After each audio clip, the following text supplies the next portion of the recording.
पुंडलिक वरदे हरिविठ्ठल श्री ज्ञानदेव तुकाराम गोपाल कृष्ण भगवान की जय। माऊली ज्ञानेश्वर महाराज की जय। जगद्गुरु तुकाराम महाराज की जय। घेई घेई माझे वाचे गोड नाम विठोबाचे, तुम्ही घ्या रे डोळे सुख पहा विठोबाचे मुख। तुम्ही ऐका रे कान माझ्या विठोबाचे गुण, तुम्ही घ्या रे डोळे सुख पहा विठोबाचे मुख। मनात ते दावघी राहे विठोबाचे पायी, तुका म्हणे जीवा नको सोडू या केशवा। तुम्ही घ्या रे डोळे सुख पहा विठोबाचे मुख। प्रस्तुत कीर्तनरूपी सेवेसाठी निवडलेला अभंग जगद्गुरु श्री संत तुकाराम महाराज यांचा 5 चरणाचा अभंग आहे आणि महाराज या अभंगातून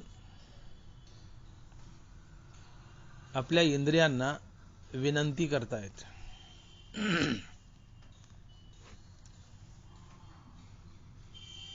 की इंद्रियांनो, तुम्ही भगवंताच्या दिशेने वळा। का बरं? इंद्रियांना विनंती करण्याची वेळ महाराजावर का आली किंवा तुमच्या आमच्यावर काय येते? महाराजावर म्हणण्यापेक्षा आपल्यावरच येते। इंद्रियांना विनंती का करावी लागते की तुम्ही भगवंताच्या दिशेने वळा।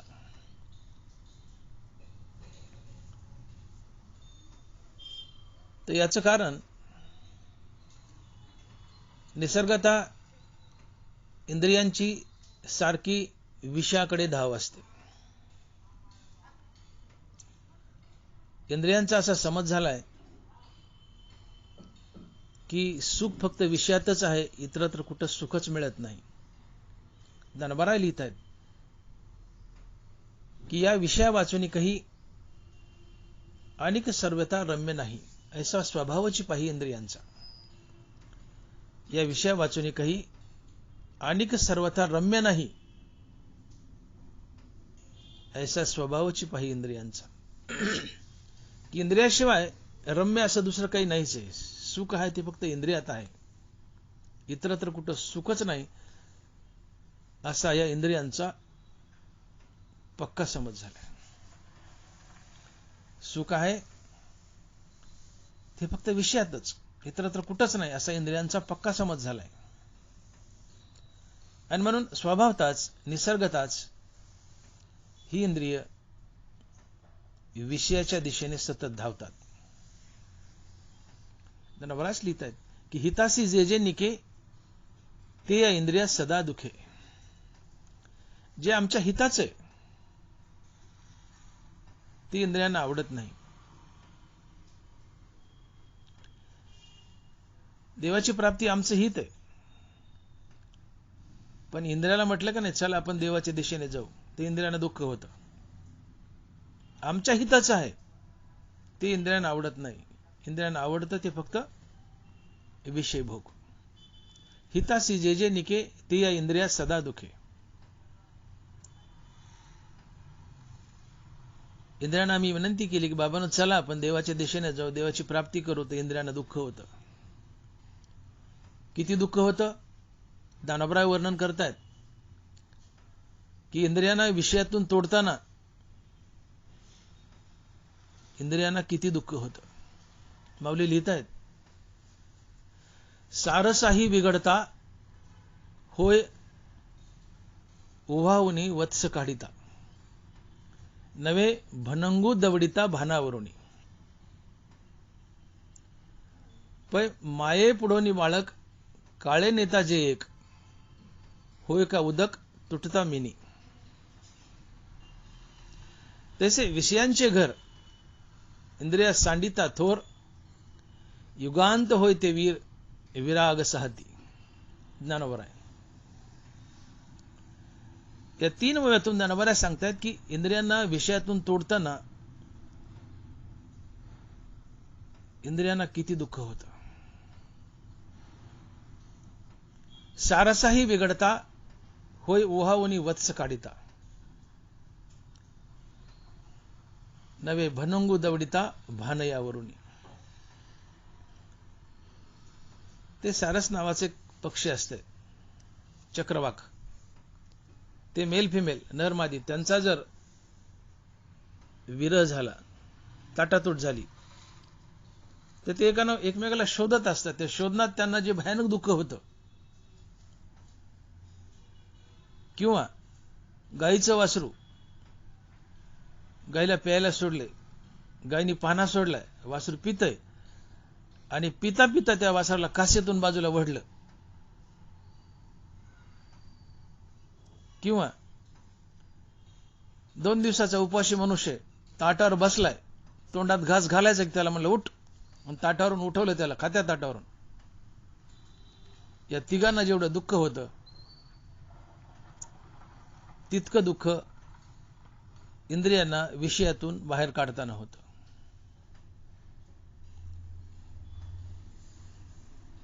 हेही 3 दृष्टांत ज्ञानोबांना कमी वाटले. ज्ञानोबा शेवटी 4था दृष्टांत, 4थं उदाहरण देत आहेत की नवे नवे याहीपेक्षा इंद्रियांना अधिक दुःख होतं विषयातून बाहेर काढताना. ते म्हणजे मासा जर पाण्यातून बाहेर काढला तर त्या माशाला जेवढं दुःख होतं तितकं दुःख इंद्रियांना विषयातून बाहेर काढताना होतं. मासा पाण्यातून बाहेर काढला की तडपडतो आणि प्राण सोडतो. मग माशाला पाण्यातून बाहेर काढलं किती दुःख होतंय त्याची कल्पना करता येत नाही. मासा पाण्यातून बाहेर काढला, त्या माशाला जे कमालीचं दुःख होतं तितकं दुःख इंद्रियांना विषयातून बाहेर काढताना होतं. आणि मग जोपर्यंत आम्ही या इंद्रियांना विषयातून बाहेर काढत नाहीत तोपर्यंत आम्हाला भगवंताची प्राप्ती नाही. आणि मग इंद्रियांना जर विषयातून बाहेर काढायचंय, इंद्रियांची प्रिय वस्तू आहे विषय, मग या इंद्रियांना विषयातून बाहेर काढायचंय तर त्यांना विनंतीच करावी लागेल, त्यांचे हातपाय पडावे लागेल. तेव्हा कुठंतरी ते आमचं ऐकलं तर ऐकतील. जसं एखादा मोकार टुकार मुलगा आहे, नेहमी वाईट वागतो, बाप त्या मुलाला झापतो, रागावतो. बाप रागावला की बापाच्या बोलण्याचं वाईट वाटतं, बापाबद्दल द्वेष निर्माण होतो मुलाच्या मनात, मुलगा अजून बिघडतो. मग इथं बापानं काय करायला पाहिजे? मुलगा वाया गेलाय मान्य, पण त्याला रागावण्यापेक्षा, त्याच्यावर क्रोधित होण्यापेक्षा त्याला प्रेमानं चुचकारून समजावून सांगावं, कदाचित तो ठेप्याला येईल. तसं इंद्रियांना आम्ही जर दाबदडप केली आणि निघा म्हणल्या विषयातून आणि चला चला देवाच्या दिशेने असं म्हटलं तर कदाचित ते आमचं ऐकणार नाहीत. त्या मुलासारखं जास्त बिघडतील.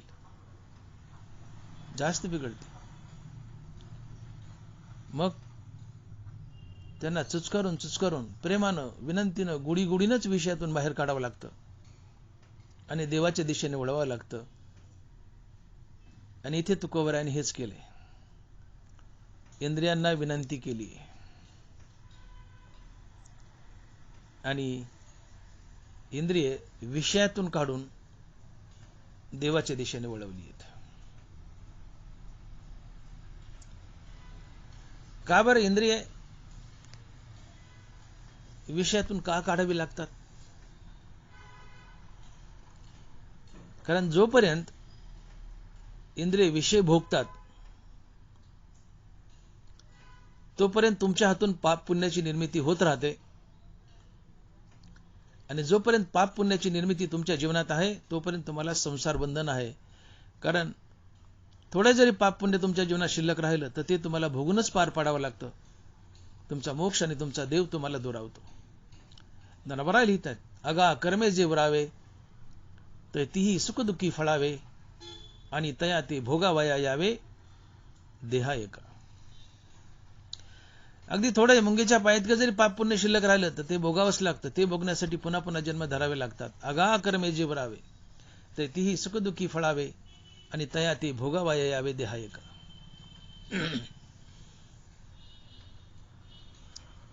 एकूण 5 ज्ञानेंद्रिय. प्रत्येक ज्ञानेंद्रियाचा आपापला स्वतंत्र विषय आहे. कान, नाक, डोळा, जीभ आणि त्वचा ही 5 ज्ञानेंद्रिय आहेत. शब्द हा कानाचा विषय. देखे शब्दाची व्याप्ती, निंदा आणि स्तुती तेत द्वेषा द्वेष उपजती श्रवणाद्वारे.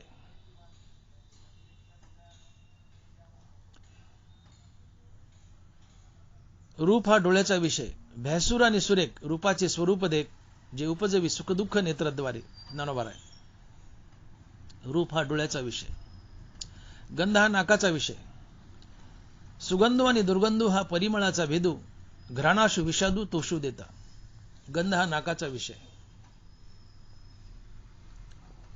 स्पर्श हा त्वचेचा विषय.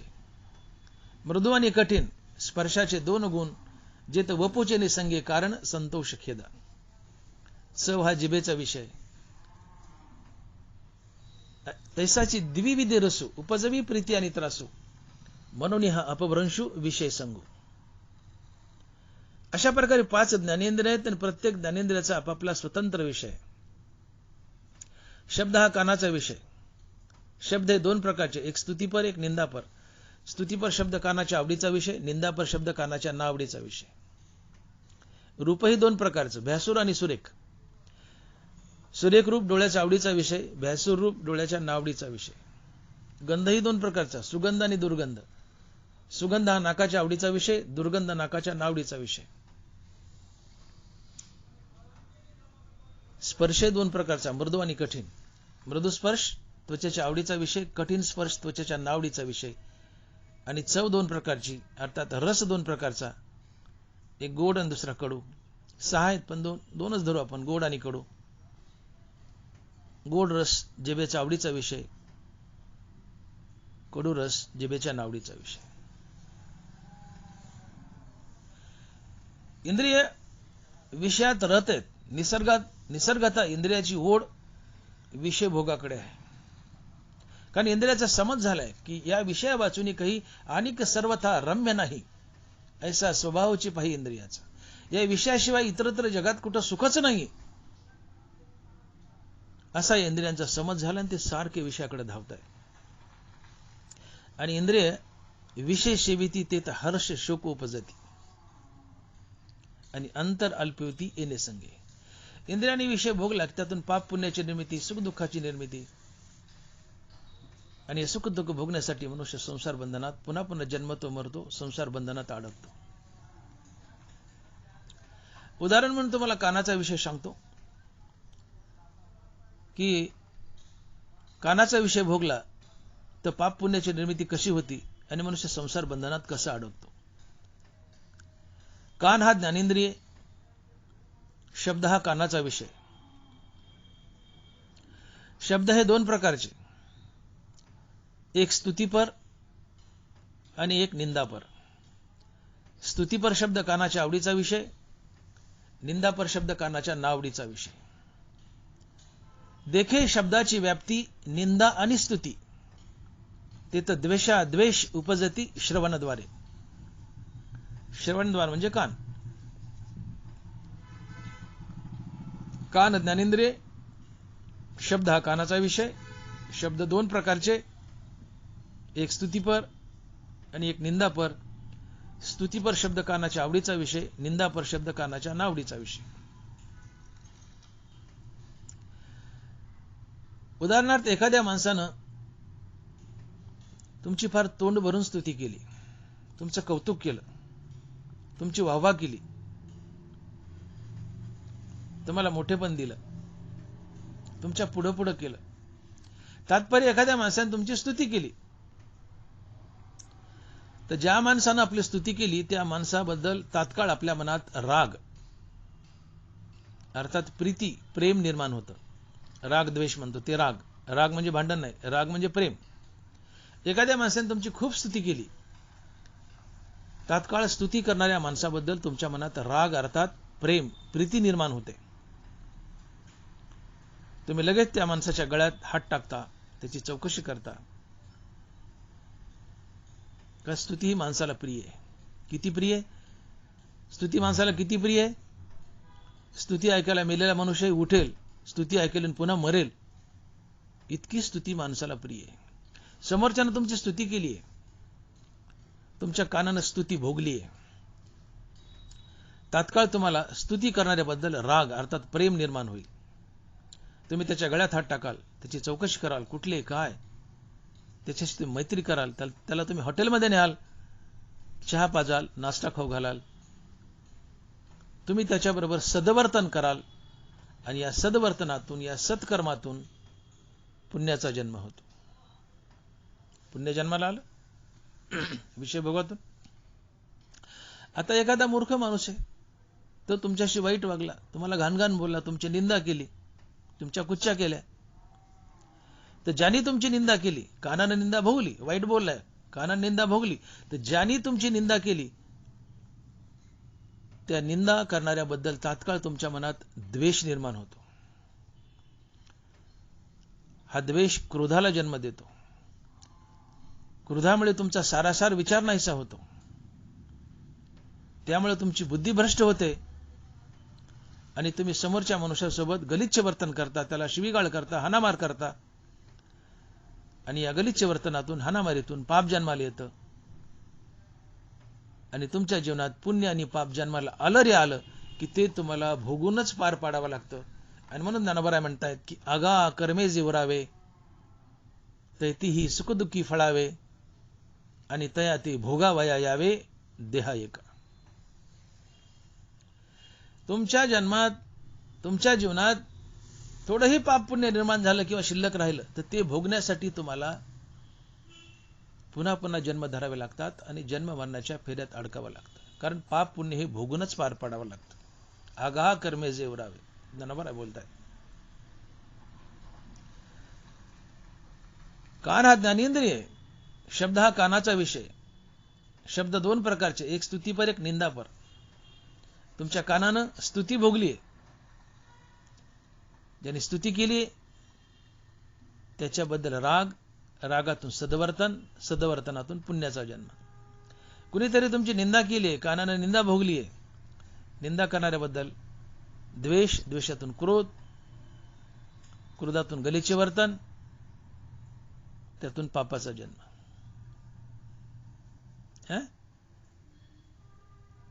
आणि पाप पुण्य म्हणलं की संसार बंधन आलं का पाप पुण्य भोगूनच पार पाडावं लागतं.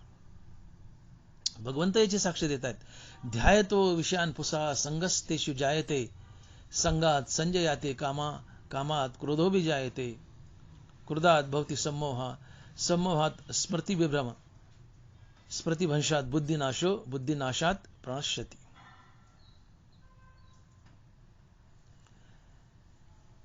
तुम्ही कोणत्याही ज्ञानेंद्रियाचा विषय भोगला की त्यातून रागद्वेष, रागद्वेषातून पुण्यपाप आणि पुण्यपापातून संसार बंधन. आगा कर्मे जेवरावे तैतीही सुखदुःखी फळावे आणि तया ते भोगावया यावे देहा एका. हाच प्रकार डोळ्याला आहे, नाकाला आहे, जिभेला आहे, त्वचेला आहे. कारण प्रत्येक ज्ञानेंद्रियाला दोन विषय. आता डोळा आहे, रूप हा डोळ्याचा विषय, पण रूप दोन प्रकारचे, एक भ्यासूर आणि एक सुरेख. डोळ्याला सुरेख रूप आवडतं, भ्यासूर रूप आवडत नाही.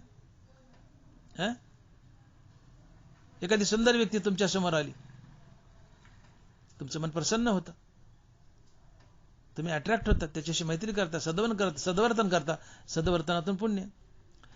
एखादं भ्यासूर घाणेरडं रूप तुमच्या पुढे आलं, किळसवाणी व्यक्ती आली, तुम्हाला विद्विग्न अवस्था प्राप्त होते, तुम्ही त्याचा द्वेष करता, सरक बाजूला, सरक सरक, तुम्ही त्याचा द्वेष करता.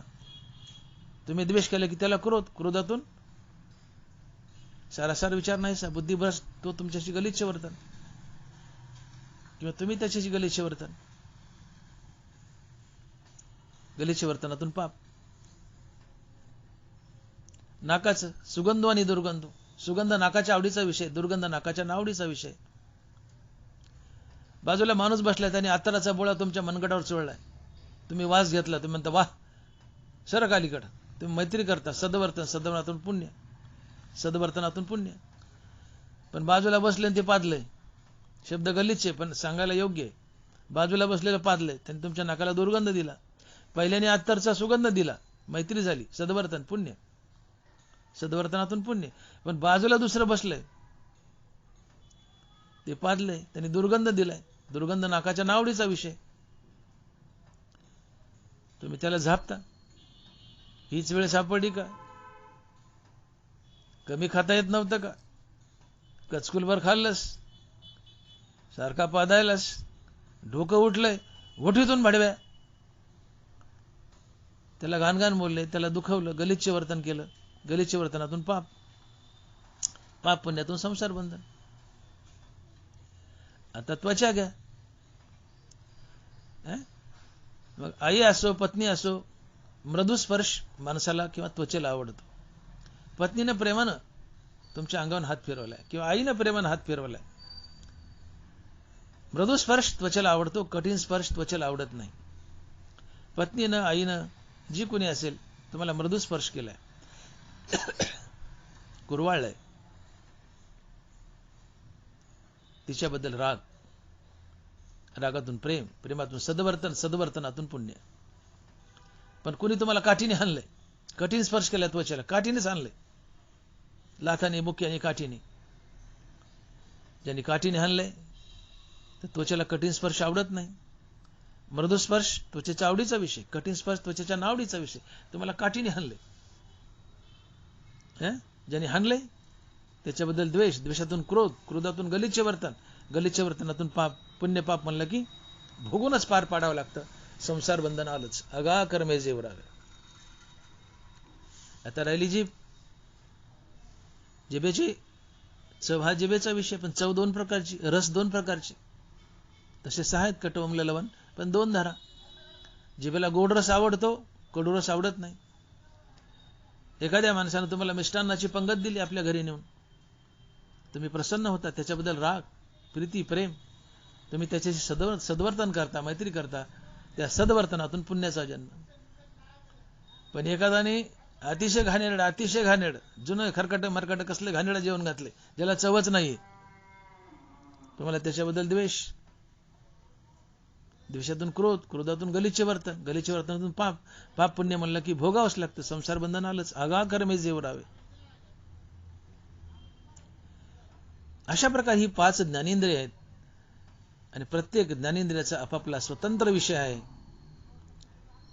आणि ज्ञानेंद्रिय सारखी विषयात सरत असतात आणि विषयात चरून विषय भोगून तुमच्याकडून पाप पुण्य करून घेतात आणि पाप पुण्य तुम्हाला भोगूनच पार पाडावं लागतं आणि ते भोगण्यासाठी तुम्हाला पुन्हा पुन्हा जन्म धरावे लागतात आणि तुम्ही संसार बंधनात अडकता.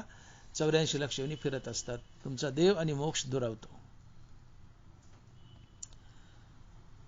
आणि म्हणून ज्ञानोबा म्हणतात की विषयाचे ध्यान विपाय आहे मन, तरी एसनी पतन गिवन सीत पावे. काय म्हणतात ज्ञानोबा? विषयाचे ध्यान विपाय आहे मन, तरी एसनी पतन गिवन सीत पावे.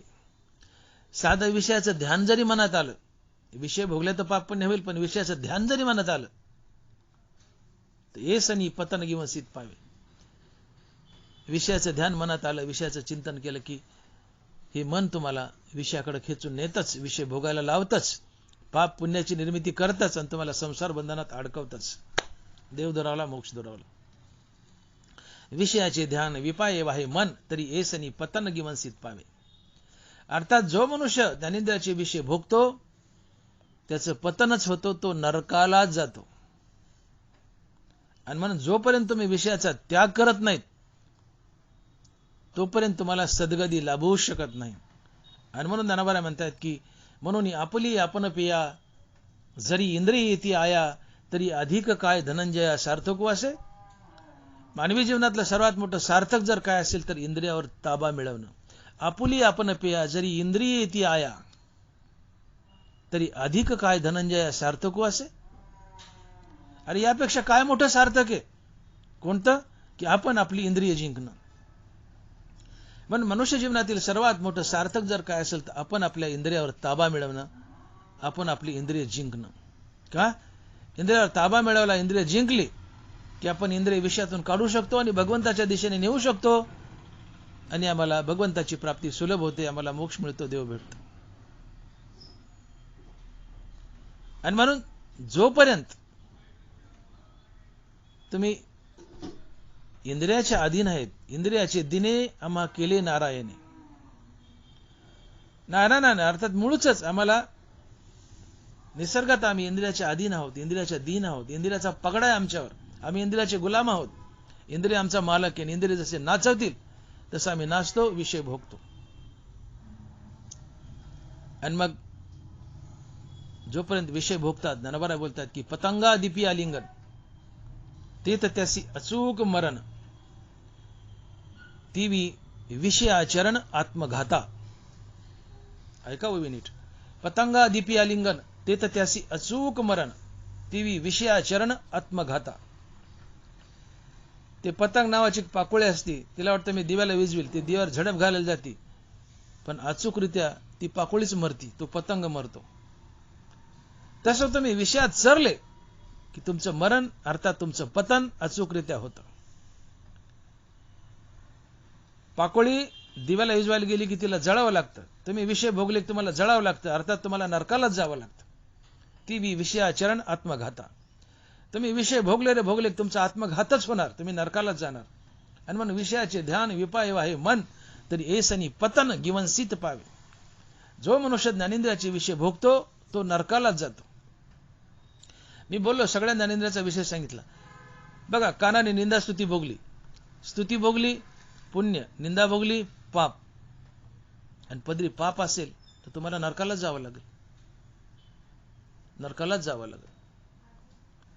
स्तुतीपेक्षा निंदेने माणूस जास्त खवळून उठतो. आणि म्हणून स्तुतीने जेवढं पुण्य होईल त्यापेक्षा निंदेने अधिक पाप पैदा होतं. विषय भोगल्यानंतर पाप पुण्य दोन्ही निर्माण होतात, पण पुण्य अल्प आणि पाप जास्त निर्माण होतं. आणि जिथे जास्त पाप आहे तो मनुष्य नरकालाच जातो. तुमच्या पदरी खूप पाप आहे, तुम्ही नरकाला जाल.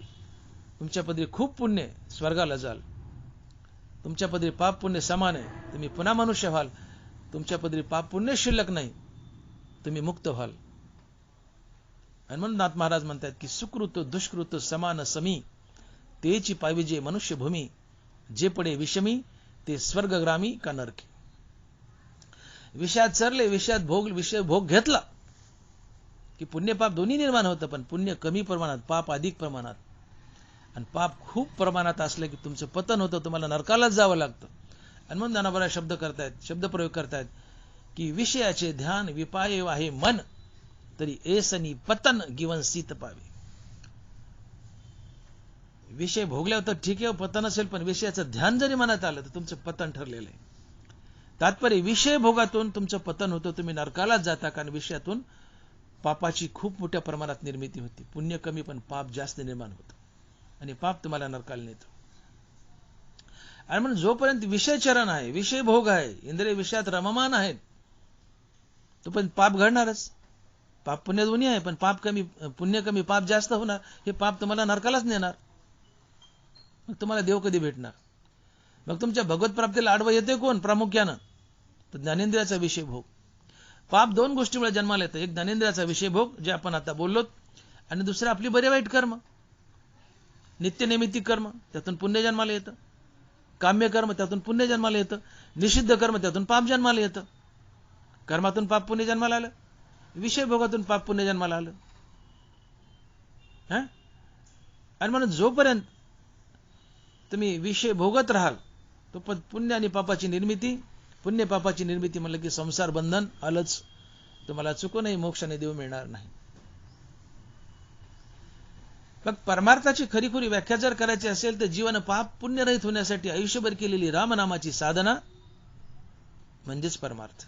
जीवन पाप पुण्य रहित व्हावं. सद्गुरू येतो, मुक्ती देतो, आत्मज्ञान देतो.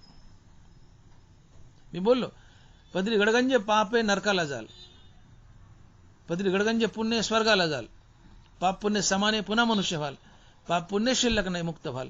सुकृत दुष्कृत समान समी तेची पाविजे मनुष्यभूमी, जे पडे विषमी ते स्वर्गगामी का नरकी. जीवन पाप पुण्य रहित व्हावं,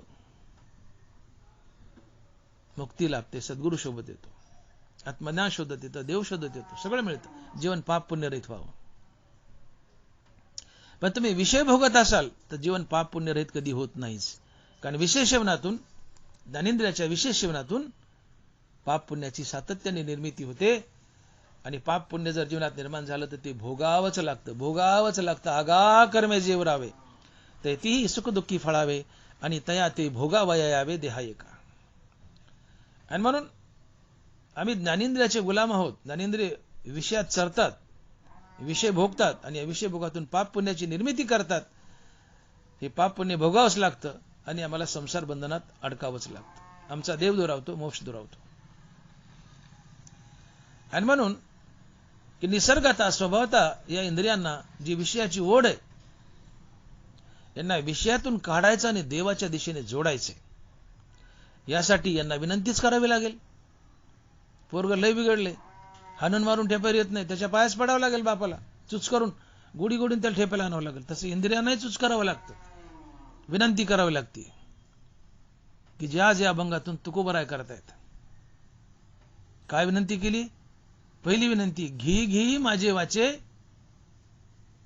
गोड नाम विठोबाचे. अभंगाच्या पहिल्या चरणात काय विनंती केली? घी घी माझे वाचे गोड नाम विठोबाचे. इंद्रियांना विनंती केली, त्यात पहिली जिभेला विनंती केली. मी बोलून गेलो की इंद्रियांना विषयातून बाहेर काढताना कमालीचं दुःख होतं, कमालीचं दुःख. तो चक्रवाक पक्षी दाम्पत्याचा वियोग झालाय, एकमेकाला शोधतात, त्यांना जेवढं दुःख होतं, नराबाने उदाहरणं दिली, त्यांना जेवढं दुःख होतं. किंवा गायीच्या कासेतून, पाणवलेली गाय गायीच्या कासेतून पिताना वासरू वडून बाजूला काढलं, त्याला जे दुःख होतं. किंवा एकुलते एक लेकरू आहे आणि काळाने वडून नेलं, आई पडून मरलं, आईला जे दुःख होतं. हे कमी वाटले दृष्टांत. शेवटी महाराज म्हटले की पाण्यातून मासा बाजूला काढला तर त्याला जे दुःख होतं, तितकं दुःख या इंद्रियांना विषयातून बाहेर काढताना होतं. आणि मग हे सहज बाहेर निघतील का? इतकी घन आसक्ती या इंद्रियांना विषयाची, ते सहजासहजी बाहेर निघतील का? आम्ही रागावल्याने बाहेर निघतील का? शक्यच नाही. जसं लाकडं अग्नीला टाकली तर अग्नी जास्त पेटतो, तर यांना आम्ही जर जास्त वाढायचा प्रयत्न केला तर हे पेटून उठतात. जसा इंधने आगी सावावं होय, बरोबर आहे. आणि म्हणून या बलवान इंद्रियांना विषयातून बाहेर काढायचं असेल तर यांना विनवणीच करावं लागेल, यांच्या पायाच पडावं लागेल, यांना हातच जोडावं लागेल, यांना विनंतीच करावं लागेल. आणि ती विनंती तुकोबाराय अभंगाच्या पहिल्या चरणात करतायत आणि म्हणतायत, घी घी माझे वाचे गोड नाम विठोबाचे. इथं काही करायचं नाही, इकडचं दार मोडायचं आणि इकडं पाणी सोडायचं. तुम्ही जर शेतकऱ्याचे लेकर असताल, मी शेतकऱ्याचंच लेकरू आहे, ग्रामीण भागातला आहे, मी शेती केली, सगळं केलंय. इकडचं दार इकडं मोडायचे, इकडचं दार इकडं मोडायचे. उदाहरणार्थ तुम्ही ज्वारीचे दारे धरताय, एक वसारी भिजली, ती दार बंद करायचं, दुसऱ्या वसारीवर दार मोडायचं. त्याला म्हणायचं इकडचं दार इकडं मोडायचं.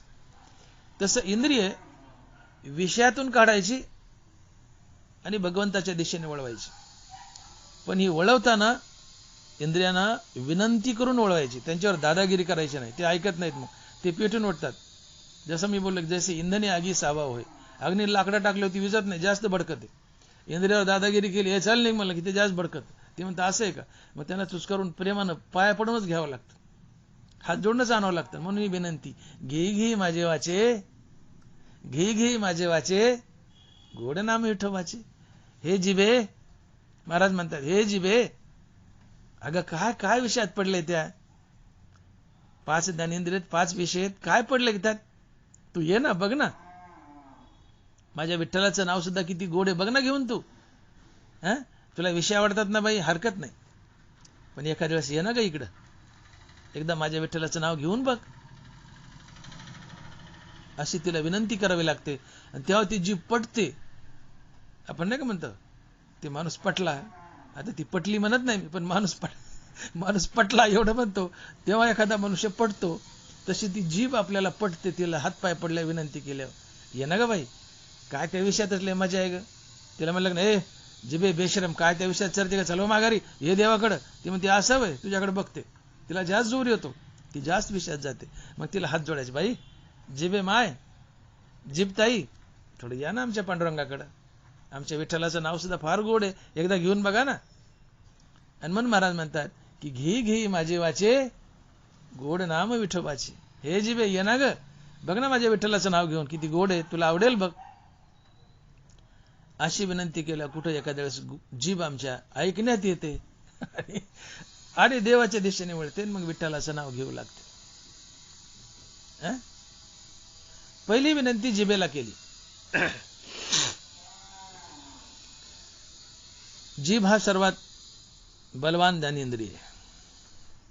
जिभेचे 2, बाकीच्या ज्ञानेंद्रियांना एकच कार्य, त्वचेला एकच आहे, स्पर्श आहे. मग ते 2 प्रकारचे आहेत, मर्दो कठीण वगैरे, पण एकच कार्य. डोळ्याला रूप आहे, 2 प्रकारचे आहे, भ्यासूर सुरेख, पण एकच आहे, एकच रूप आहे. नाकाला गंध आहे, 2 प्रकारचा आहे, सुगंध दुर्गंध, पण विषय एकच आहे. कानाला निंदास्तुती, 2 प्रकारचे, पण विषय मूळतः एकच, शब्द हा एक विषय. जिभेचा विषय चव आहे, एक झाला. जीभ ज्ञानेंद्रिय आणि जीभ बोलते, म्हणजे तोंड किंवा जीभ हे कर्मेंद्रिय बी आहे. जिभेचा डबल रोल आहे. जीभ ज्ञानेंद्रिय आहे आणि कर्मेंद्रिय आहे. जीभ चव घेते म्हणून ज्ञानेंद्रिय आहे, जीभ बोलते म्हणून कर्मेंद्रिय आहे. तोंड कर्मेंद्रिय आहे म्हणजे जीभच आहे. तोंड काय, जीभ नसेल तोंड काय बोलणार आहे. जीभ बोलते म्हणून कर्मेंद्रिय, जीभ चव घेते म्हणून ज्ञानेंद्रिय. डबल रोल आहे, डबल ताकद आहे. म्हणून पहिली विनंती जिभेला आहे, घेई घेई माझे वाचे, गोड नाम विठोबाचे.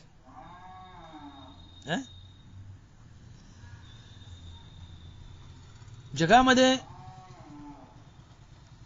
जास्त पाप जर कोण करत असेल तर ती जीभ आहे. बाकीचे इंद्रिय पाप करतातच विषय भोगातून, पण जास्त पाप जीभ करते. आणि जितकं जास्त पाप तितकं जास्त संसार बंधन. आणि म्हणून महाराजांनी पहिली विनंती जिभेला गेली की जिभे माय, ये ना ग आमच्याकडे, घे की आमच्या विठ्ठलाचं नाव. जिभेला गुलवलंय, कारण जीभ ताब्यात आली की 90% पाप ताब्यात येतं, आणि 10% राहिलं काय बाकीचे इंद्रिय मग गुलवता येतील, पण जीभ लय ताकदवाने, जास्त पाप करते. ज्ञानोबरायांनी वाणीचे एकूण 12 दोष सांगितले, जीभ कशी पाप करते. ज्ञानोबरायांनी ज्ञानेश्वरीमध्ये वाणीचे एकूण 12 दोष सांगितले.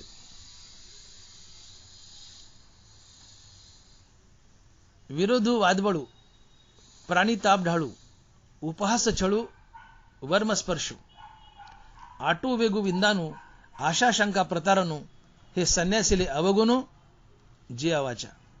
हे एकूण वाणीचे 12 दोष आहेत. आणि या 12 दोषातून जीभ सारखं पापच करीत असतील, तुम्हाला नरकाला नेत असतील. विरोधू वादबळू, विरोधात्मक बोलायचं, विनाकारण विरोध. अरे संध्याकाळी फार उशीर होतो माणसाला यायला जायला झोपायला, मग कीर्तन 9 ते 11च्या ऐवजी आपण 6 ते 8 ठेवू. एखाद्याने म्हणायचं नाही जमायचं, 6 ते 8 नाही, 9 ते 11च पाहिजे, नाही तर आम्ही पट्टी देणार नाही. कारण नसताना विरोध. विरोधू, विरोधात्मक बोलणं. हो, आपल्याला गावाला जीपने जायचंय, नाही नाही मला बसनेच जायचंय, गरज नसताना विरोध. विरोधू, विरोधात्मक बोलणं वाणीचा दोष आहे, पाप जन्म घेतं.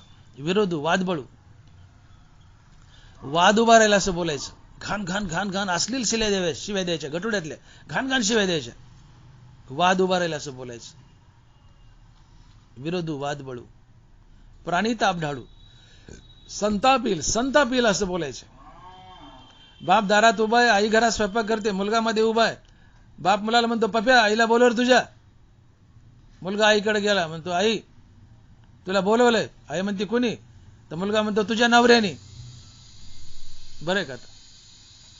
आता पप्पानी बाबांनी म्हणलात काय बिघडेल, पण म्हणला तुझ्या नवऱ्याने. भले सत्य बोलला पण कटू बोलला. जो बोलवतो तिचा नवराच आहे. आपण पप्पानी बोलले, बाबांनी बोलले, माझ्या बापानी बोलले म्हण ना, पण डायरेक्ट म्हणला तुझ्या नवऱ्याने. आईला संताप येतो, संताप येतो. या चुलीतल्या जळत्या लाकडाने मारू, त्याच्या नडीचा घोट घेऊ, याला का मी जन्माला घातलं, असं तिला पश्चाताप होतो. प्राणीताप ढाळू, संतापजनक बोलणं वाणीचा दोष, पापाची निर्मिती होते, नरकाला जाता. विरोधू, वादबळू, प्राणीताप ढाळू, उपहास छळू, उपहासात्मक बोलणं. अतिशय चांगली सून आहे, सुंदर संसार करते, पण सासू थाय थाय थाय थाय नाचीत असते तिला खालीवर खालीवर खालीवर. अगले राजा रुस्तमाचीस काय 4 टारकाला नाही आणलेस बापाच्या घरून आणि दिमाग करायलीस, हाय ते खाकी. उपहासात्मक बोलणं, पावलं पावली सुनेचा अपमान करणं, उपहास छळू, वर्मस्पर्श, उपहासात्मक बोलणं वाणीचा दोष आहे. पुढं वर्मस्पर्श, वर्माला झुंबल असं बोलायचं. ए लंगड्या, ए फेगड्या, ए डुचक्या, ए नकट्या, ए काळ्या, ए रगत पित्या, ए फालण्या बिस्तान्या. व्यंगावर बोट ठेवायचं, व्यंगावर. ए डुचक्या, ए तिरळ्या, ए लंगड्या, ए फेगड्या, वर्मावर बोट ठेवायचं, झुंबल असं बोलायचं. त्याच्या हृदयामध्ये अग्नीचा डोम निर्माण होईल असं वर्मस्पर्श बोलायचं. वाणीचा दोष, पापाचा जन्म होतो, नरकाला जावं लागतं. विरोधू, वादवळू, प्राणी ताप ढाळू, उपहास छळू, वर्मस्पर्श. आटू, वेगू, विंदानू, आशा, शंका, प्रतारणू, हे संन्यासीले अवगुणू जियावाच्या. आटू, हट्टात्मक बोलणं. बाप म्हणतो आपली गरीबी रे, जाऊ दे, साधा मोबाईल घे आपला 5-6 हजाराचा, लय झाला 10 हजाराचा. नाही नाही, मला सगळ्यात मोठा स्मार्टफोनच घ्यायचा आहे, 25,000 30,000. अरे बाप म्हणतो गरीबी, नाही ना मला घ्यायचाच, रडत बसतं. घेऊन देतो बाप. आटू, हट्ट करणं. कुठलाय हट्ट? हट्टात्मक वाणी, दोष आहे. ऍडजस्टमेंटच करायचं नाही, नुसतं हट्ट. पाहिजे म्हणजे पाहिजे, दे म्हणजे देच. आटू, वेगू, वेगात फाड फाड फाड फाड फाड फाड बोलायचं. भाजीला थोडं मीठ कमी पडले, काय बिघडतं का, मरतं का? नगभर मीठ कमी पडलं किंवा जास्त झालं तर. पण बायकोची कुळी काढायची. पोरीची म्हातारी झालीस, पोरीची म्हातारी झालीस, पण अजून भाजीला मीठ किती टाकावं तुला कळत नाही. हे शिकलं का तुझ्या माईनी? हे शिकलं का तुझ्या बापानी? हेच वळण आहे तुझं? तुझं खानदानच नालाय की 50 शिवाय द्यायच्या बायकोला, का तर भाजीला मीठ थोडं कमी पडले. अरे वेगात फाड फाड फाड फाड, तिचा विचारच करा नाही, फाड फाड फाड फाड फाड बोलायचं. वेगू, वेगात बोलणं, दोष आहे, पापाची निर्मिती, नरकाला जातं. आटू, वेगू, विंदानू, विंदान म्हणजे कपट. मनात कपट ठेवायचं, वरून एक आतून एक, वरून एक आतून एक, पारद्यासारखं हरणाला चारा दाखवायचा आणि त्याला जाळ्यात पकडायचं. विंदान, कपटयुक्त वागणं, कपटयुक्त बोलणं, दोष आहे, पाप आहे, नरकाला जातं. वाणीचे दोष. आटू, वेगू, विंदानू, आशा, आशाला लावायचं. एखादा मनुष्य पैसे मागायला आला, 5,000 उसने द्या, हो देतो म्हणायचं.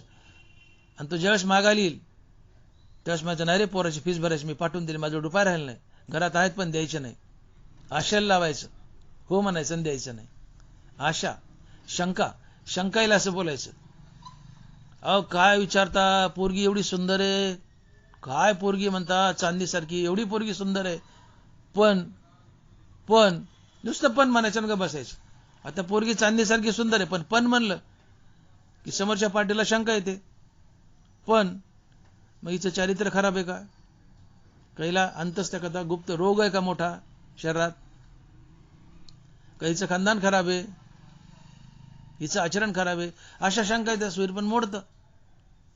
पोरगी फार सुंदर आहे हो, विचारूच नका, परंतु नुसतं परंतु म्हणायचं, पुढे काय बोलायचं नाही. शंकायला असं बोलायचं. आटू, वेगू, विंदानू, आशा, शंका,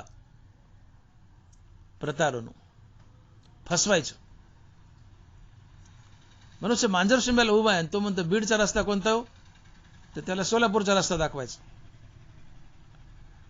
तो विचारतो बीडचा रस्ता कोणता आहे, पण त्याला सोलापूरचा रस्ता दाखवायचा. प्रतारणा करायची, फसवायचं, विरुद्ध दिशेला पाठवायचं. अशा प्रकारे एकूण 12 ज्ञानशीत वर्णित वाणीचे 12 दोष आहेत. आणि या वाणीच्या प्रत्येक 12 दोषातून भरभरून पाप निघतं. ते पाप तुम्हाला नरकाला नेतं. आणि म्हणून तुकोबाराने पहिली विनंती जिभेला केली, घेई घेई माझे वाचे गोड नाम विठवाचे. हे जिभे माय, हे जिभे ताई. तिला माय म्हणला, ताई म्हटलं, विनवणी केली त्याची. हे जिभे माई, इथं माय ताई म्हटले नाही, पण तिची विनवणीच केली. हे जिभे माई, हे ताई, हे जिभ माय, एक माय माझ्या विठ्ठलाचं नाव घे. विनंती आहे. चाटळे जीभ. मी म्हणतो माणसाला जीभ नसती तर मनुष्य सर्वात सुखी राहिला असता. मनुष्य दुःखी तो जिभेमुळे. माणसं बोलून त्यावर विचार करतात. विचार करून बोलणारा एखादाच असतो. माणसाने विचार करून बोलावं. मनुष्य विचार करून बोलत नाही म्हणून भांडणं होतात. शब्द शास्त्रासारखे असतात, करवतीसारखे असतात, काळीच कापतात. मारल्याला वळ बुजतं पण बोलल्याला वळ बुजत नाही. आपल्याकडे मन आहे. जीभ सर्वात भारी. एकदा जिभेचं आणि दाताचं भांडण लागलं. दात भूषणात आले. ते म्हणले, जिभे आम्ही 32 आहेत, तुझ्यावर तुटून पडलो, तुझा क्षमा करू. जीभ म्हणली, असं का? बर, दाखवू का तुम्हाला? दात म्हणले, दाखव. अगं तू काय लवचिक मांसकांडाची, तुझे काय कथा आहे का? आम्ही दात हाडकासारखे निबर कचा कचा चावून तुझा भुगा करू. जीभ म्हणली, बरं दाखवू का? जीभ म्हणली, मी समोरच्या माणसाला एक जर शिवी दिली, समोरच्या माणसाला एक जर शिवी दिली आणि त्यांनी ठोका टाकला, तुम्ही 32च्या 32 आउट. एका ठोक्यात आउट. कोण भारी, जीभ का दात? एकटी जीभ 32 दाताला भारी आहे. आणि म्हणून जीभ सर्वात जास्त पाप करते. जिभेला आवर घाला. साचे आणि मवाळ मितुले परी सरळ, शब्द जैसे कल्लोळ अमृताचे. दानोबार. वाणी रसाळ असावी, मधुर असावी, गोड असावी. पण आमच्यापाशी वाणीचे दोष आहेत 12. ते दोष आम्ही सातत्यानं करतो. वाणीचे दोष, पापाचे भागीदार होतो, नरकाला जातो. इंद्रिय बलवान असतात.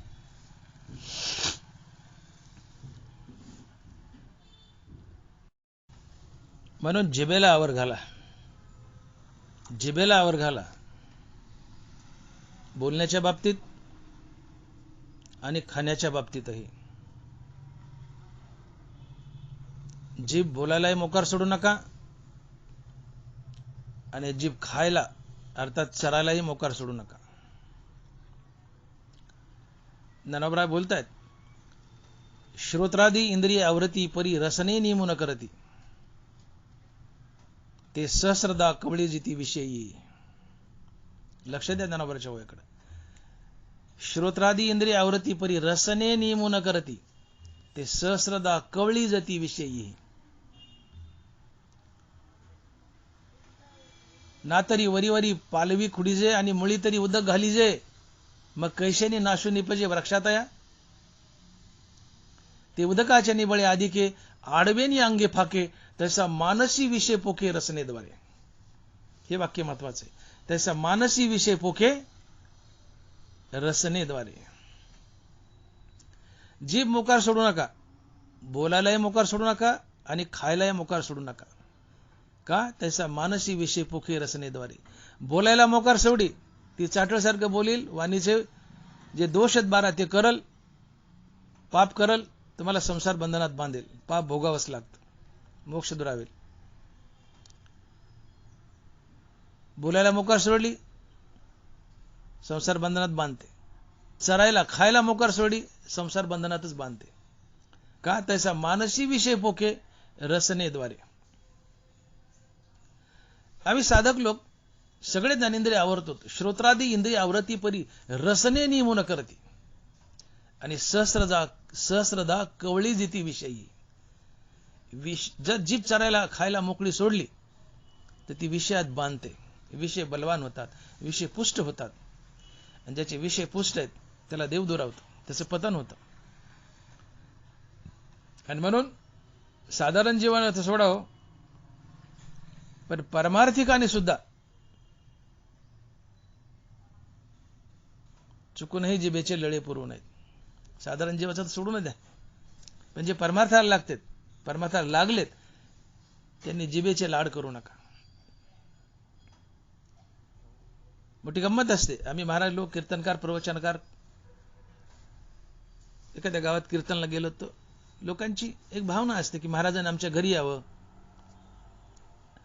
आमच्या घराला त्यांच्या पायाची धूळ लागावी. भावनिक असतात, त्यांना वाटतं महाराज आले, त्यांचे चरण आमच्या घराला लागले, त्यांची धूळ लागली, आमचं कल्याण होईल, आमच्या संसारात बरकत येईल. ठीक आहे, त्यांच्या दृष्टीने बरोबरच. मग महाराज घरी यायला लागलाय. मग महाराज आपल्या घरी पहिल्यांदाच आले म्हणून त्या घरची माता, त्या घरची बाई नाना प्रकारचे पदार्थ तयार करते. बाईंनी बांधले बुंदीचे गोळे. आम्ही महाराज कीर्तनकार गेलो, आणले सटकावून बुंदीचे गोळे. दुसऱ्या दिवशी दुसऱ्या गावाला कीर्तन आहे, जेवायला बोलले. महाराज आलेत, पहिल्यांदाचे आलेत. बाईने केली बासुंदी, महाराजांनी हल्ली सटकून बासुंदी. तिसऱ्या दिवशी तिसऱ्या गावाला कीर्तन. काय महाराज आलेत, कीर्तनकार आलेत, पहिल्यांदाचे आलेत. बाईने केली जिलाबी, महाराजांनी हल्ली सटकून जिलाबी. रोज कीर्तन, रोज नवगाव, रोज नवा पदार्थ. महाराज सटकून हाणतो, मटके एवढं मोठं पोट होतो आणि मग कीर्तनात म्हणतो, पोटावर हात फिरीत, ही आमची श्रीमंती आहे, हे आमचं वैभव आहे. ठीक आहे, शारीरिक दृष्ट्या असेल तुझं वैभव, मोठी डिरी तुझं वैभव असेल, डिरी तर घाणच दिसते, पण ठीक आहे, ही आमची श्रीमंती, पोटावर हात फिरत आमची श्रीमंती, वैभव, ठीक आहे, तुझ्या दृष्टीने असेल. पण जीभ चरायला मोकळी सोडीस तर तुझं पतन होईल. मग तू साधारण जीवास किंवा कीर्तनकार अस, कुणीही असो. तैसा मानसी विषय पोखे रसनेद्वारे. हो, श्रोत्रादी इंद्रिय आवृत्ती परी रसने नियमो न करती, ते सहस्रजा कवळी जिती विषयी. बाकीचे इंद्रिय आवरलेस पण जीभ चरायला मोकळी सोडीस, दानाबारा म्हणतात, विषय तुला घेरतील. कारण जिभेच्या चरण्यातून इगार आठवते, जिभेच्या चरण्यातून विषय बलवान होतात. मनुष्य ज्ञानेंद्रियाचे सर्व विषय भोगतो, त्यातून पापाची निर्मिती आणि त्यातून पतन, मनुष्य नरकालाच जातो. पण जिभेला आवर घाला. एखादं झाड आहे, ते उंच वाढू नये. वर समजा एखादी खांब्याची तार आली आणि झाड, त्या नेमकं तारी खाली, आपण काय करतो, झाडाचे शेंडे खोडतो, पण मुळाला पाणी घालायचं चालू आहे. दानाबारा म्हणले ते वर वाढायचं थांबेल, पण ते आडवं फाकल म्हणले. ते उदकाचे निबळे अधिके, आडवेनी अंगे फाके, तसा मानसी विषय पोखे रसनेद्वारे. शेंडे खुडलेत पण मुळाला पाणी घालतात, ते उभ्याच्या आधी आडवं वाढेल. बाकीचे इंद्रिय आवरलेत पण जिभेला चरायला मोकळं सोडे, मनात विषय पोचतील, पतन होईल. आणि म्हणून प्रामुख्याने जिभेला आवर घाला. दोन गोष्टीला आवर घाला. प्रभू रामचंद्र वनवासात असताना लक्ष्मणाने हट्ट केला की दादा मला आत्मज्ञान द्या. प्रभू रामचंद्र म्हणले, तू जा कैलासावर, महादेव तुझे सद्गुरू आहेत, तुला देतील ते ज्ञान, जा.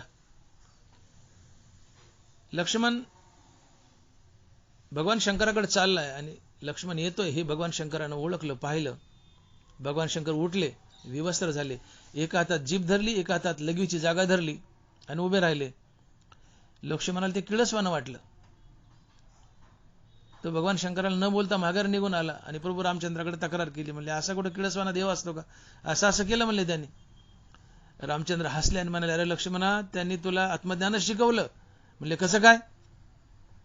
म्हणले, त्यांनी तुला संकेत दिला की जो आपल्या जिभेला आणि आपल्या शिश्नाला आवर घालतो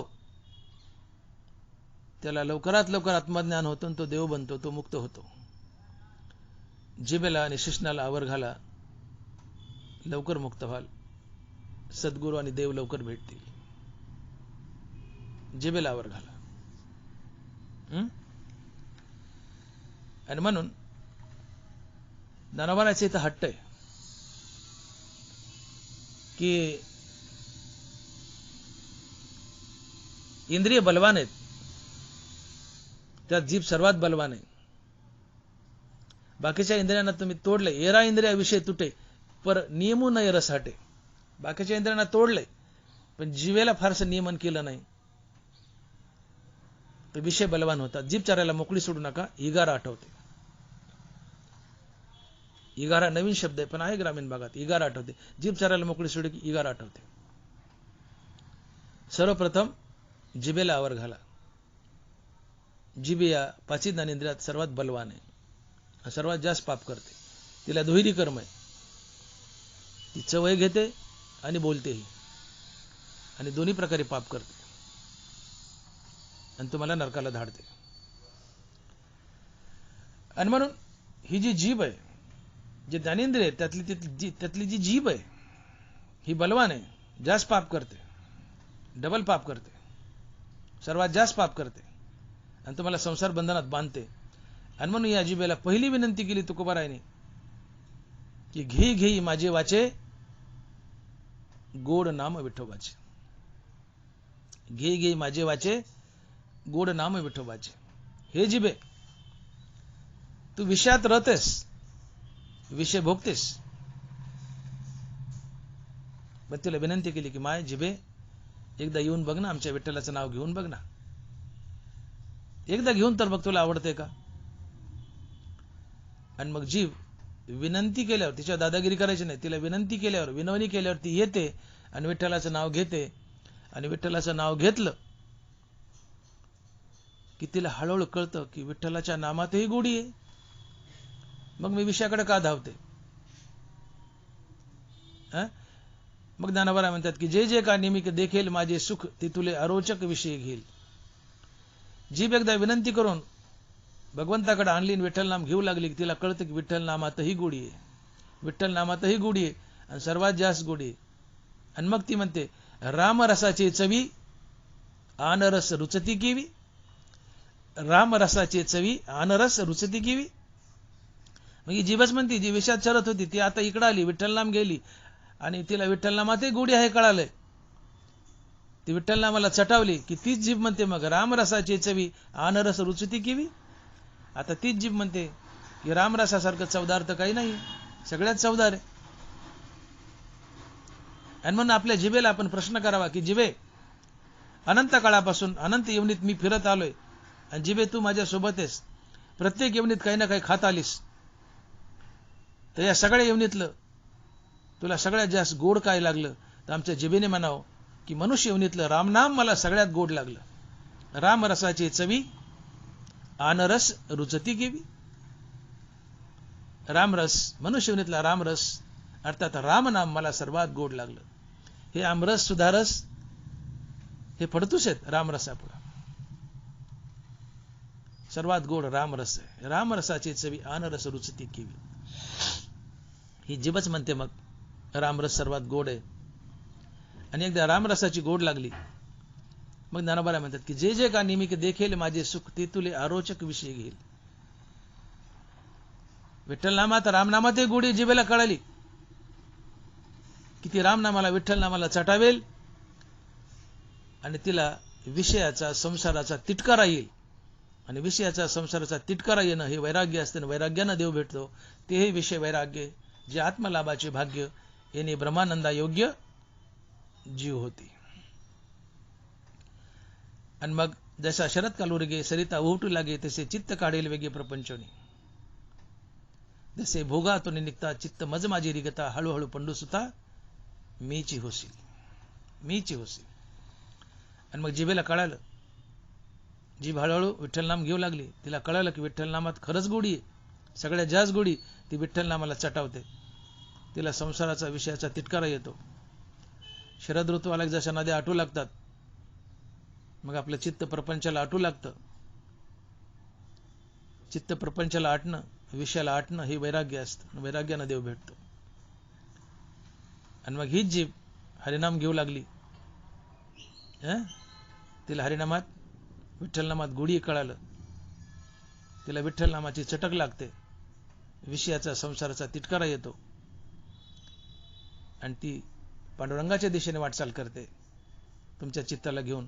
आणि मग हे चित्त पांडुरंगात प्रवेश करतं आणि हळूहळू शेवटी पांडुरंग स्वरूपच बनतं. शेवटी पांडुरंग स्वरूपच बनतं. हा मोक्ष असतो. नराचा नारायण बनणं असतं. ही मजल आम्हाला गाठायची. आणि म्हणून जिभेला आवर घाला. जीभ चरायला मोकळी सोडू नका. साधारण जीवानी ठीक आहे, त्यांचा विचारच करू नका. जे परमार्थिक आहेत त्यांनी तरी कमीत कमी जीभ चरायला मोकळी सोडू नये. आपल्या जीवेला बोलण्याच्या दृष्टीतून लगाम द्यावा आणि चरायला मोकळी सोडू नये. परमार्थ लवकर सफल होईल. जीभ बोलायला मोकळी सोडली, ती चाटळसारखी काही बोलेल, पापच करेल, तुम्हाला नरकाला नेईल. चरायला मोकळी सोडली, विषय पोचतील, पापच करील, तुम्हाला नरकाला नेईल. आणि म्हणून जिभेला आवर घाला दोन्ही दृष्टीने, चरण्याच्या दृष्टीतून अर्थात खाण्याच्या दृष्टीतून आणि बोलण्याच्या दृष्टीतून. या दोन्ही गोष्टीतून जीभ सर्वात जास्त पाप करते आणि तुम्हाला जन्ममरणाच्या फेऱ्यात बांधते, देव दुरावतो. आणि म्हणून तुकोबाराची पहिली विनंती जिभेला आहे की घे घे माझे वाचे गोड नाम विठोबाचे. इथं तुकोबारांनी ज्ञानेंद्रियांना जिभेला निरोध केला नाही किंवा बंधन केलं नाही, अडकवलं नाही. महत्वाचा मुद्दा लक्षात घ्या. तुकोबारांनी हट्ट केला नाही, जबरदस्ती केली नाही, दादागिरी केली नाही किंवा जिभेला विषयातून तोडलं नाही. तोडायचं नाही इंद्रियांना.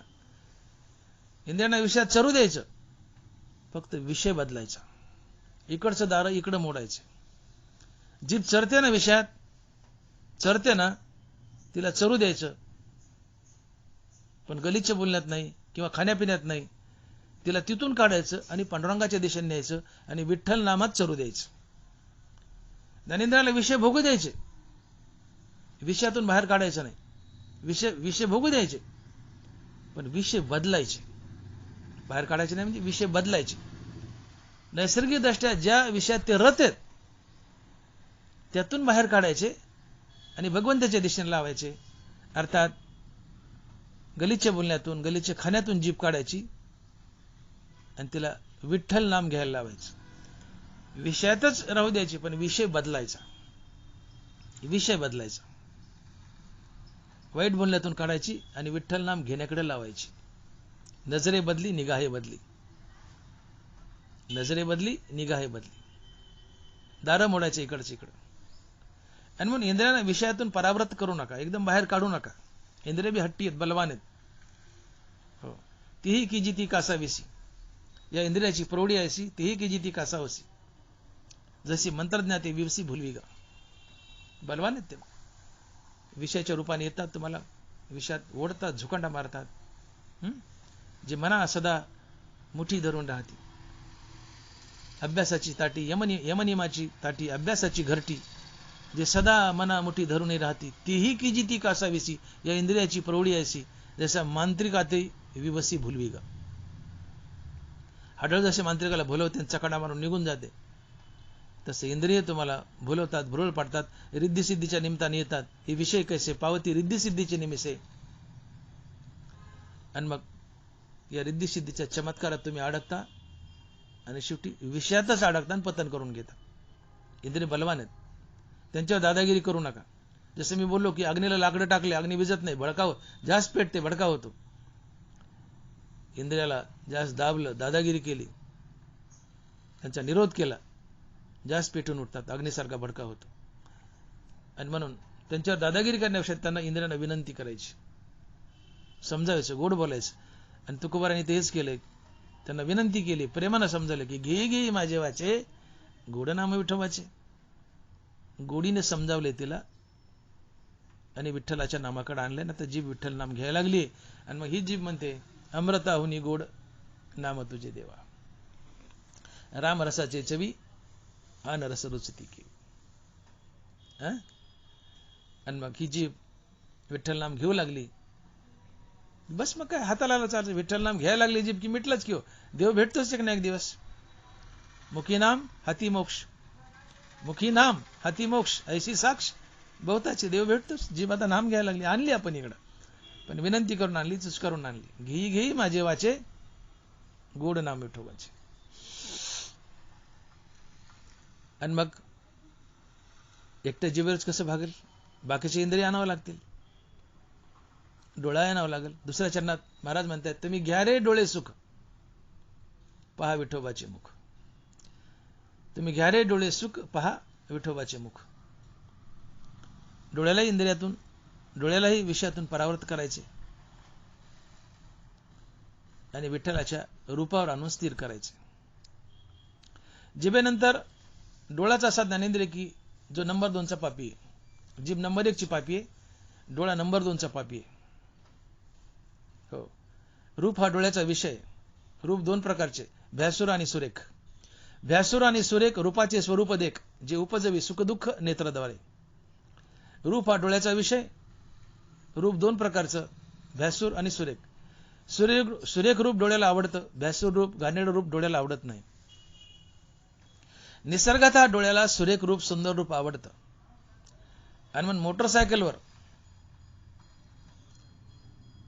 पतीच्या मागे एखादी सुंदर तरुणी, सुंदर पत्नी बसून चालली असेल, ती विवाहित आहे, लग्न झालेली आहे, ती पत्नी आहे कोणाची तरी, पण देखणी आहे, पण तरी डोळा पाप करतो आणि तिच्याकडे वळवळ बघतो. माणसं मोटरसायकलवर एखादी सुंदर बाई चालली तर तिच्याकडे वळवळ बघतात. डोळे पाप करतात. अरे ती मॅरिड आहे, नवऱ्याच्या मागे बसली, कशाला पाप करतो, पण डोळे पाप करतात. कारण निसर्गात डोळ्याला रूप न्याहाळायला आवडतं. ही रूपाची ताकद आहे. पण ते पापच आहे. तुम्ही वाईट नजरेने पाहता तिच्याकडे, हे पापच आहे. पराया नारी आम्हा रखमाई समान, वमनाहुनी धन निचमानी.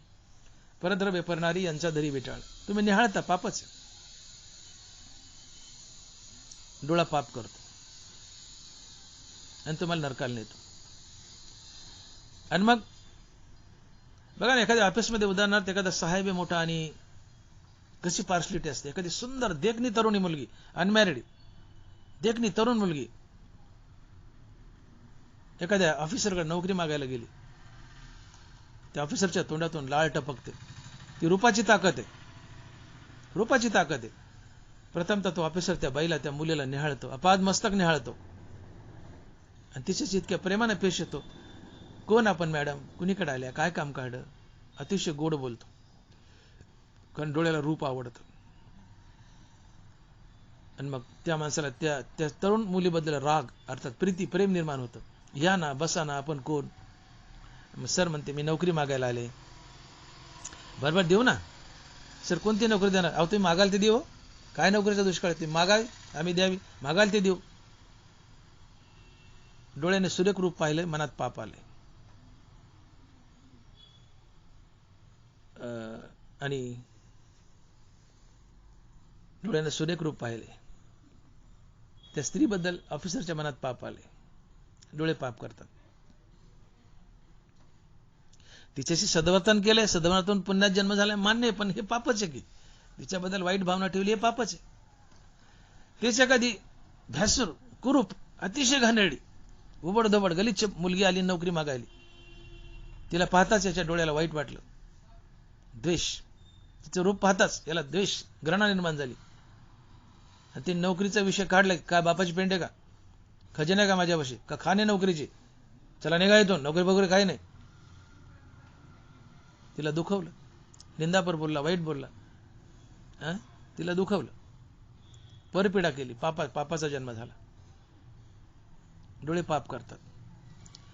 सुंदर मुलगी पाहिली, तिच्याबद्दल राग, रागातून सद्वर्तन, सद्वर्तनातून पुण्य, पण वासना वाईट ठेवली, डोळ्याने शेवटी पापच जन्माला घातलं. घाणेरडी मुलगी आली, तिच्याबद्दल द्वेष, घाणघाण बोलला, तिला पीडा दिली, शेवटी डोळ्याने पापच जन्माला घातलं. डोळे पाप करतात.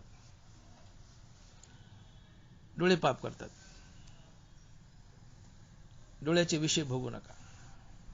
आणि या डोळ्याला मग या विषयातून, भ्यासुर आणि सुरेख या विषयातून बाहेर काढा आणि याला विठ्ठलाच्या रूपावर स्थिर करा. आणि त्याला म्हणा, बघा सुंदरते ध्यान उभा विटेवरी, सुंदरते ध्यान उभे विटेवरी, करकटावरी ठेवण्या, कसं ध्यान सुंदर आहे बघा. राजस सुकुमार मदनाचा पुतळा, हे पांडुरंगाचं रूप दाखवा डोळ्याला. आणि मग डोळे पाप करतात. मी बोलून गेलो की डोळा ज्ञानेंद्रिय, रूप हा डोळ्याचा विषय. रूप 2 प्रकारचं, एक भ्यासुर आणि सुरेख. सुरेख व्यक्ती पाहिली, मुलगा असो मुलगी असो, सुरेख व्यक्ती पाहिली, जे सुरेख दिसले त्याच्याबद्दल राग, रागातून प्रीती, प्रीतीतून सद्वर्तन, सद्वर्तनातून पुण्य. भ्यासुर घाणेरडी व्यक्ती पाहिली, मुलगा असो मुलगी असो, भ्यासुर घाणेरडी व्यक्ती पाहिली, तिचं रूप पाहून डोळ्याला द्वेष, द्वेषातून क्रोध, क्रोधातून गलिच्छ वर्तन, गलिच्छ वर्तनातून पाप, पाप पुण्य म्हणलं की संसार बंधन, का पाप पुण्य भोगावंच लागतं. डोळ्यानं तुम्हाला बांधलं आणि म्हणून डोळेही या विषयातून बाहेर काढा आणि विठ्ठलाच्या रूपावर स्थिर करा. आणि म्हणून महाराज म्हणतात की तुम्ही घ्या रे डोळे सुख, पहा विठोबाचे मुख. तिसरी विनंती कानाला केली, तुम्ही ऐका रे कान माझ्या विठोबाचे गुण. हे कान हो, तुम्ही निंदास्तुती भोगता, ती भोगू नका. तुकोबारा विनंती करतात, तुम्ही निंदास्तुती भोगता. देखे शब्दाची व्याप्ती निंदा आणि स्तुती. देखे शब्दाची व्याप्ती निंदा आणि स्तुती, ते तर द्वेषा द्वेष उपजती श्रवणाद्वारे. कान हा ज्ञानेंद्रिय, शब्द हा कानाचा विषय. शब्द दोन प्रकारचे, एक स्तुतीपर, एक निंदापर. स्तुतीपर शब्द कानाच्या आवडीचा विषय, निंदापर शब्द कानाच्या नावडीचा विषय.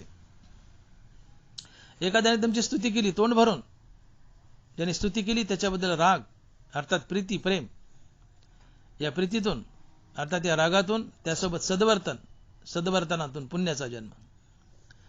पण तुमची कुणी निंदा केली, घाण घाण बोलले तुम्हाला, तुमची निंदा केली, ज्यांनी निंदा केली तात्काळ त्याच्याबद्दल द्वेष, द्वेषातून क्रोध, क्रोधातून सारासार विचार नाहीसा, त्यातून बुद्धिभ्रष्ट, त्यातून गलिच्छ वर्तन, शिवीगाळ हाणामारी, पापाचा जन्म. आणि पुण्य आणि पाप म्हणलं की भोगूनच पार पाडावं लागतं. आगा कर्मे जे उरावे, तैतीही सुखदुःखी फळावे, आणि तया ते भोगावया यावे देहा एक. कानाने पाप केलं, पुण्य केलं, पाप केलं, पण पुण्य थोडं. जसं तुकोबारा म्हणले ना, सुख पाहता जवा पाडे, दुःख परवाता एवढे. ते प्रमाण लागू पडत नाही, पण त्या टाईपचं सुख केवढं जवा पाड, दुःख परवाता एवढं. तसं विषय भोगातून पुण्य जवा पाड, पण पाप परवाता एवढं. इंद्रिय विषय भोगतात, पुण्य पाप करतात, पण पुण्य छोट आहे जवा पाड, पाप डोंगरा एवढं आहे. हे पाप बांधताना नरकाला नेतं. जिथं पाप जास्त आहे तिथं पताने नरकालाच जावं लागतं. कान पाप पुण्य करतात, निंदास्तुती भोगून. पाप जास्त आहे, पाप नरकालाच नेत. ज्ञानोबा म्हणतात की विषयाचे ध्यान विपाये वाहे मन, तरी एसने पतन गिवन सीत पावे. तुमच्या ज्ञानेंद्रियानं विषय भोगले रे भोगले, ती पापाची निमित्त तुम्हाला नरकालाच जावं लागलं, नरकालाच जावं लागलं. इथे तुकोबारांनी तीनच ज्ञानेंद्रिय दिली आहेत, जीभ, डोळे आणि कान. त्वचा आणि नाक उघडलंय. नाकाचा सुगंध आणि दुर्गंध आहे, त्याला उघडलंय महाराजांनी, त्वचाही उघडली. आता त्वचेचा विषय आहे स्पर्श, आणि स्पर्शामध्ये मृदू आणि कठीण हे दोन गुण आहेत.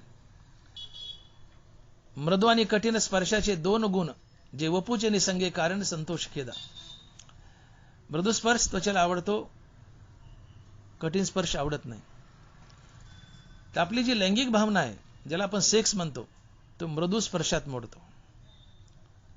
पत्नीने आलिंगन दिलंय, कुरवाळलंय, मृदू स्पर्श आवडतो, त्वचेला आवडतो मृदू स्पर्श. मग ते आलिंगन पत्नीचं असो की आईचं असो, बाळाला आपल्या, मृदू स्पर्श त्वचेला आवडतो. पण कठीण स्पर्श, लाकडानं मारलंय, काठीने हाणलंय, लाथाबुक्याने हाणलंय, कठीण स्पर्श आवडत नाही. कठीण स्पर्शातून ज्यांनी केलाय कठीण स्पर्श, मारले, त्याच्यावर द्वेष, द्वेषातून क्रोध, क्रोधातून गलिच्छ वर्तन, त्यातून पाप. मृदू स्पर्श त्यातून राग, त्यातून सद्वर्तन, त्यातून पुण्य. पुण्य पाप म्हणलं की संसार बंधन. ही त्वचा, हिचा स्पर्श, अर्थात स्त्री पुरुषाची लैंगिक भावना ही त्वचेच्या स्पर्श या विषयात मोडते. पण इथे तुकोबारांनी त्वचा आणि नाक वगळले, हे दोन ज्ञानेंद्रिय वगळलेत. फक्त 3 ज्ञानेंद्रिय दिलेत, पण 5ही ज्ञानेंद्रिय पाप करतात. जसं नाकाचंही मी बोलून गेलो की सुगंध आणि दुर्गंधू हा परिमळाचा भेदू, घ्राणाशी विषादू तुषू देता. तुमच्या डाव्या बाजूला एक माणूस बसलाय, उजव्या बाजूला एक माणूस बसलाय. डाव्या बाजूच्या माणसाने तुमच्या मनगटावर अत्तर चोळलंय, तुम्ही अत्तराचा वास घेतलाय, तुम्ही म्हणता वाह क्या मजा आ रहा है, क्या सुगंध आहे, सरक अलीकडे. त्याच्याशी मैत्री करता. ज्याने अत्तर दिलंय त्याच्यावर राग, रागातून सद्वर्तन, सद्वर्तनातून पुण्य. डाव्या बाजूने अत्तर चोळले, उजव्या बाजूला एक बसले, ते पादलंय. शब्द घाणेरडा आहे पण सुंदर आहे सांगायला. उजव्या बाजूचं पादलंय, वाजलं नाकाला दुर्गंध आवडत नाही, सुगंध नाकाच्या आवडीचा विषय, दुर्गंध नाकाच्या नावडीचा विषय. उजावरचं पाजले, नाकात दुर्गंध शिरला, तुमचा माथा ठणकतो. जे पाजले त्याच्याबद्दल द्वेष, द्वेषातून क्रोध, तुम्ही लगेच त्याच्याकडे डोळे फाडता. का रे भडव्या, हीच वेळ सापडली का? कमी खाता येत नव्हतं का? सप्ताह मन कचकुल खातो का? सप्ताह मन कचकुलभर खातो का? लाज वाटत नाही का? डोकं उठलं ना किती पादवतो, उठून त्याला जलील करताना हाकलून देता. दुर्गंध नाकात शिरला, ज्याने दुर्गंध दिला त्याच्याबद्दल द्वेष, द्वेषातून क्रोध, आणि क्रोधातून सारासार विचार नाहीसा, बुद्धी नाहीशी, भ्रष्ट, गलिच्छ वर्तन, हाणामारी, शिवेगाळी, पापाचा जन्म. पुण्य आणि पाप म्हणलं की भोगूनच पार पाडावं लागतं.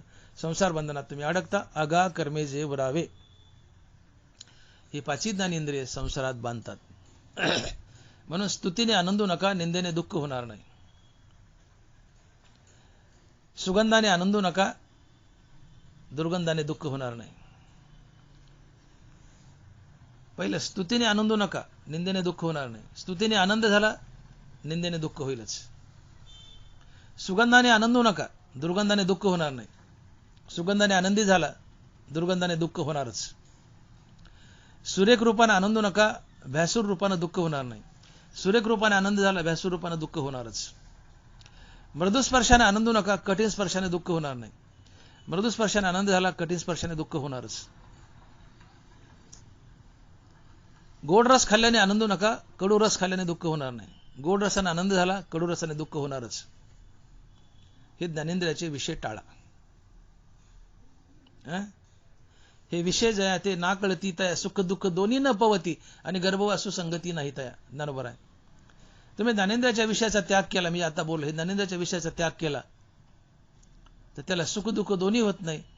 तो आत्मानंदात जगत असतो आणि त्याचा गर्भवासही संपतो. अर्थात तो जन्ममृत्यूच्या फेऱ्यातून बाहेर पडतो. का?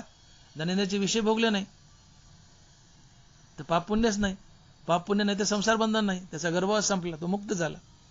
आणि जीवनात सुखदुःखाची निर्मिती नाही, तो आत्मानंद भोगतो. आणि म्हणून ज्ञानेंद्रियाचे विषय टाळा. स्तुतीने आनंदू नका. स्तुतीने आनंद झाला, निंदेने दुःख होईल. सुगंधाने आनंद झाला, दुर्गंधाने दुःख होईल. सुगंधाने आनंदू नका, दुर्गंधाने दुःख व्हायचं नाही.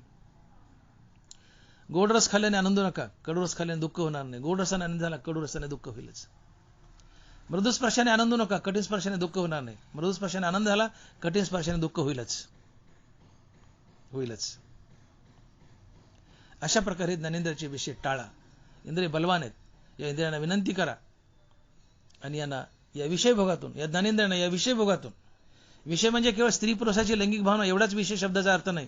ही 5 ज्ञानेंद्रिय, 5 ज्ञानेंद्रियाचे स्वतंत्र विषय जे मी बोललो आता, शब्द, रूप, गंध, चव आणि स्पर्श, हे 5 ज्ञानेंद्रियाचे 5 विषय आहेत. आणि हे विषय भोगल्यावर, ज्ञानेंद्रियाने हे विषय भोगल्यावर पाप पुण्याची निर्मिती होते. आणि हे पाप पुण्य तुम्हाला संसारात बांधतं, जन्ममानाच्या फेऱ्यात अडकावं लागतं. का? तर पाप पुण्य भोगूनच पार पाडावं लागतं. आणि मग जोपर्यंत तुमची ज्ञानेंद्रिय विषय भोगतात, हे 5 ज्ञानेंद्रिय हे 5 प्रकारचे विषय भोगतात, तोपर्यंत तुमच्या जीवनात पाप पुण्याची निर्मिती होणारच. पाप पुण्याची निर्मिती झाली की ती भोगण्यासाठी तुम्हाला जन्ममरण घ्यावंच लागणार. तुम्ही जन्ममरणाच्या फेऱ्यात अडकणारच. तुम्ही संसार बंधनात अडकणार. तुम्हाला मोक्ष दुरावला, देव दुरावला. आणि म्हणून जोपर्यंत इंद्रिय विषयात चरतायत तोपर्यंत पाप पुण्य आणि संसार बंधन तुमच्या नशिबी ठेवलेलं आहे. मग या इंद्रियांना विषयातून बाहेर काढा, विषयातून परावृत्त करा, आणि ते प्रेमानं करा, विनंतीनं करा. आणि म्हणून महाराजांनी प्रत्येक चरणात इंद्रियांना विनंती केली. यांचा निरोध करू नका, यांच्यावर प्रहार करू नका, जुलूम करू नका. की जसं मी बोललो की या ते साधावाया लागी, जे बळ आणि जे अंगी, ते इंधन जैसे आगी सावावं होय. अग्नीला विजायचे, लाकडं टाकले राग राग, ती जास्त पेटेल. यांना विषयातून बाहेर काढायचे, इंद्रियांना त्यांच्यावर जुलूम केला, त्यांचा निरोध केला, ते जास्त पेटून उठतील. मग यांना विनंती करा, यांना विषय सेवनातून बाहेर काढा. इंद्रियांना विषय सेवनातून बाहेर काढा, ते प्रेमानं, विनंतीनं. आणि मग तिथं विनंती, घेई घेई माझे वाचे गोड नाम विठोबाचे. हो, यांना ठोकू नका, दादागिरी करू नका यांच्यावर. आणि यांचे विषय तोडू नका, इंद्रियाचे विषय तोडूच नका, ते कठीण आहे फार. हो, अतिविषय सेवावा ऐसा विरोध न व्हावा, का सर्वता त्याज्यावा हेही नको. ज्ञानोबर आहे. अतिविषय सेवावा ऐसा विरोध न व्हावा, का सर्वथा त्याज्यावा हेही नको. खूप विषय सेवन करावा चुकीचे, किंवा सर्वथा टाकून द्यावा हेही चुकीचे. सर्वथा त्याज्यावा हेही नको. यांना विषय सेवनातच राहू द्या, फक्त यांचा विषय बदला. ज्ञानेंद्रियाचा विषय बदला. ज्ञानेंद्रियांना विषय सेवनात राहू द्या, फक्त विषय बदला. हे जे विषयात चरतात, या गंधात, रूपात, स्पर्शात, चवीत, हा विषय बदला आणि त्यांना पांडुरंगाच्या दिशेने आणा. जीभ काय करते? वाचाळ बोलते ना. मग तिचं वाचाळ बोलणं थांबा. तिला विनंती करा, बाई वाचाळ बोलू नको, तू बोल, पण काय बोल? विठ्ठलाचं नाम बोल. जिभेला विनंती. डोळ्याला परस्त्री न्याहाळायला आवडते ना, परस्त्री न्याहाळायला आवडते ना, मग डोळ्याला विनंती करा, बाबा चला ते नको, आता काय करा? विठ्ठलाचं रूप न्याहाळा. कानाला निंदा आवडते ना, मग कानाला म्हणायचं, ए बाबा निंदा नको ऐकू, चल आता विठ्ठलाचे गुण ऐक. आणि म्हणून कानाला विनंती की तुम्ही ऐका रे कान माझ्या विठोबाचे गुण. काना, काना नाही, काना, काना म्हणतो मी, काना नाही. काना, तुला निंदा आवडते ना, परनिंदा, आता ती निंदा आवडू नकोस, निंदा ऐकू नकोस. मग काय ऐक? माझ्या विठ्ठलाचे गुण ऐक. तुम्ही ऐका रे कान माझ्या विठोबाचे गुण. या कानाला हरिकीर्तनात बसवा. अर्थात तुम्ही हरिकीर्तनात बसा, प्रवचनात बसा, कथेत बसा, श्रीमद भागवतात बसा, रामायणात बसा, आणि कानाला या कथा ऐकायला हवा, भगवंताचे गुण ऐकायला हवा. तुम्ही ऐका रे कान माझ्या विठोबाचे गुण. श्रवण भक्ती ही एक महान भक्ती आहे. बरोबर आहे बोलले. हो, तसा मनाचा मारू न करिता आणि इंद्रिया दुःख न देता इथं मोक्ष अशा इथं श्रवणाची माझी. नुसतं हरिकथेत जाऊन बसा, गीता ज्ञानेश्वरी ऐका, अनिंदक होऊन गीता ज्ञानेश्वरी ऐका, अनिंदक होऊन गीता ज्ञानेश्वरी ऐका. नुसत्या श्रवणाने तुम्हाला मोक्ष, ज्ञानेश्वरीच्या श्रवणाने मोक्ष. मनाचा मारू न करता इंद्रिया दुःख न देता इथं मोक्ष अशा इथं श्रवणाची माझी. आणि म्हणून हरिकथेत बसा. कान जे फालतू निंदा ऐकतात, लोकांची घाणघाण ऐकतात, किंवा सिनेमाचे डायलॉग ऐकतात, हे नको. आता कानाला म्हणावं हरिकीर्तनात जा आणि हरीचे पांडुरंगाचे गुणगान ऐक. तुम्ही ऐका रे कान माझ्या विठोबाचे गुण. माझा विठोबा कसा आहे, त्यांनी काय काय केलं, त्याचे अवतार किती, त्याची भक्ती कशी करावी, त्याला भजावं कसं, त्याला प्राप्त कसं करावं, त्याचे काय काय गुण आहे, या सगळ्या गोष्टी आता कानात तू ऐक. हे बाकीचं ऐकाय सोडून दे. सिनेमाचे डायलॉग, आलतू फालतू निंदा बिंदा हे सोड आणि विठ्ठलाचे गुण ऐक. कुणाची निंदा ऐकणं महापाप आहे. अनेकाचे कानी गुणदोष मना ना. आणि दोष तर नाही, पण गुण सुद्धा मनात आणू नका. 10 माणसं चालले आणि एकाकडे बोट केलं आपण की त्या 10 मधला एक फार चांगला माणूस आहे. 10 चालले, तर एकाकडे बोट केलं की 10 मधला एक फार चांगला आहे. तर एकाला चांगलं म्हणलं तर 9 लोकांची निंदा केल्याचं पाप आपल्याला लागतं. महाराज म्हणतात, तुकोबाराय म्हणतात, म्हणून अनेकाचे कानी गुणदोष मना ना. आणि एका म्हणता भले, अनेका सहजच निंदिले. 10 मधला एक चांगला म्हणला की 9ची निंदा लागते. 10 लोक चालले, त्यातला एकाकडे बोट केलं म्हणलं हा एक माणूस चांगला आहे. 10तल्या एकाची स्तुती केली तर उरलेल्या 9ची निंदा केल्याचं पाप लागतं. आणि महाराज म्हणतात, एका म्हणता भले, अनेका सहजची निंदिले. अनेकाचे कानी गुणदोष म्हणा ना. आणि त्याचे गुणदोष आणू नको, पाप लागतं. म्हणून कान परावृत करा विषयातून आणि कानाला हरिकीर्तनात आणा, हरिभजनात आणा आणि विठ्ठलचे गुण ऐकायला हवा. आणि शेवटी 4थ्या चरणात महाराज डायरेक्ट उडी मारतात मनावर आणि म्हणतात, मनात येत धाव घेई राहे विठोबाचे पायी. मनात येत धाव घेई राहे विठोबाचे पायी. आता हे मन जे आहे ते इंद्रियाचा राजा आहे. आता डायरेक्ट मनाला पळायला सांगितलं, चल नाही म्हणले, मना तेथे धाव घेई राहे विठोबाचे पायी. विनंती बी आहे आणि आदेश बी आहे या चरणात. मना तेथे धाव घेई राहे विठोबाचे पायी. आता मन जर विठ्ठलाच्या पायावर स्थिर झालं तर मनच ताब्यात आलं. मन ताब्यात आलं की इंद्रिय ताब्यात आली. मन हे इंद्रियाचा राजा आहे. जसा राजा ताब्यात आला की सैन्य आपाप ताब्यात येतं, तसं मनोरूपी राजा ताब्यात आला की इंद्रियरूपी सैन्य आपाप ताब्यात येतं. कारण मन या इंद्रियांना नाचवत असतं. मन इंद्रियाच्या दारात उभा राहतं आणि आवाज देतं इंद्रियांना, चला म्हणतं विषय बघू. जे वेळी जैसे आत होणे ऐसे बाहेर येतैसे व्यापार रूपे. आवडी वृत्ती क्रीटी आधी मनोनी उठी मग त्याची वाचा दिठी कराशी. कोणती वृत्ती आधी मनात उठते आणि मग ती वाचा दिठी आणि कराला येते. तुमच्या मनात चांगली वृत्ती उठली तर डोळे समोरच्याकडे प्रेमानं पाहतील, हात आशीर्वाद किंवा दान द्यायला उठेल, तोंडाने तुम्ही समोरच्याला गोडच बोलाल. पण मनात जर घाणेरडी वृत्ती उठली तर तोंडाने शिव्याच द्याल, डोळ्याने राग पाहाल, हाताने माराल. आवडी वृत्ती क्रीटी आधी मनोनी उठी मग त्याची वाचा दिठी कराशी. या मनात जशी वृत्ती उठेल तशा इंद्रियाद्वारे क्रिया होत असतात. जे बीज भुई खुविले तेची वर रुक झाले तसे इंद्रियाद्वारे फाकले अंतरीचे. जसं बीज लावावं तसं झाड असते, तसं मनात जशी वृत्ती तशा बाहेर इंद्रियाद्वारे क्रिया होत असतात. आणि म्हणून या इंद्रियाचा व्यापार हे मन चालवतं. मन हे इंद्रियाचा राजा आहे. हे इंद्रियाच्या दारात उभं राहतं आणि या इंद्रियांना ओढून नेतं, विषयात ढकलतं आणि मजा मारतं. पण आता हेच मन विठ्ठलाच्या पायावर स्थिर झाले. विनंती केली मला, हे म्हणा चल विठ्ठलाच्या पायावर स्थिर हो. विनंती बेन आदेश बी आहे. म्हणा ते धाव घेई राहे विठोबाची पायी. म्हणा चल, जसं की आता कोठे धावे मन असं म्हणल्यासारखं. म्हणा चल विठ्ठलाच्या पायावर स्थिर राहा. आणि मन जर विठ्ठलाच्या पायावर स्थिर झालं तर मन राजा आहे. जसं लढाईमध्ये राजा ताब्यात आला की सैन्य ताब्यात येतं, तसं मन ताब्यात आलं की इंद्रिय ताब्यात येतात. का मन इंद्रियाचा स्वामी राजा आहे. आणि मग मनच ताब्यात आल्यावर इंद्रियात काय दम आहे? मग राजा ताब्यात आले, सैन्यात काय दम आहे? तसं मन ताब्यात आलं, आता इंद्रियात काय दम राहिलाय? आणि मग ज्ञानोबा राय म्हणतायत की तसे मन पण मोडे इंद्रिया ते आधीच उबडे. सूत्रधारे विन साई खडे वावो जैशी. उभे नीट आहे का? तसे मन पण मोडे इंद्रिया ते आधीच उबडे. सूत्रधारे विन साई खडे वावो जैशी. मन रूपी राजा ताब्यात आला, आता इंद्रियरूपी सैन्य काय करणार? मनच उतानं पडलंय, इंद्रिय उतानी पडणार. जशा त्या साईखड्या म्हणजे बाहुल्या असतात, कळसूत्री बाहुल्या. सूत्रधार जर निघून गेला, तो बोटावर दोऱ्याने खेळत असतो, पण त्याला जेवायचं, इंटरव्हल झाली, ब्रेक झाला, गेलाय आणि त्याने दोरी अडकून ठेवली.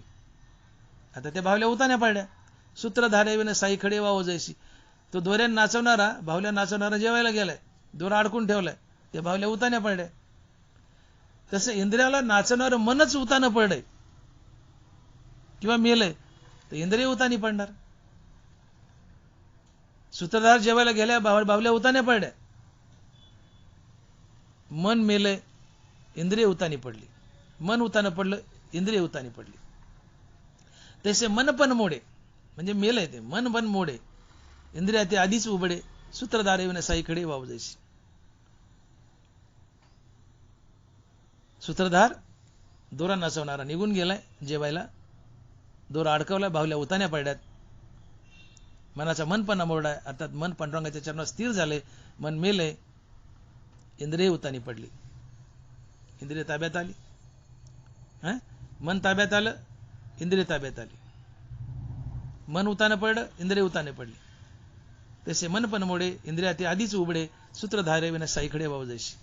आणि म्हणून मनाला ताब्यात घ्या. आणि मनाला ताब्यात घेण्यासाठी विठ्ठल नाम हे सर्वात बलवान साधन आहे. मनाला मानसिक जप करायला हवा विठ्ठल नामाचा.